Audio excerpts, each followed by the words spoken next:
Hello, my name is Robert Dean Steele, and this is Real Living. You know, antique is a magic word that makes something that is worthless all of a sudden priceless. One thing that we've discovered about antiques, it's quite a business to get into. Now, many people equate antiques with furniture and cars, but that's the farthest thing from the truth.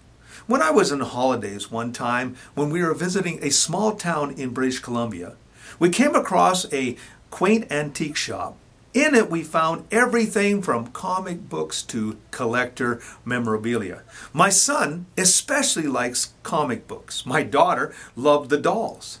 Antiques are special because they're a sentimental value to people. People will pay thousands of dollars, for example, for a Superman comic because it is something that links us to our past.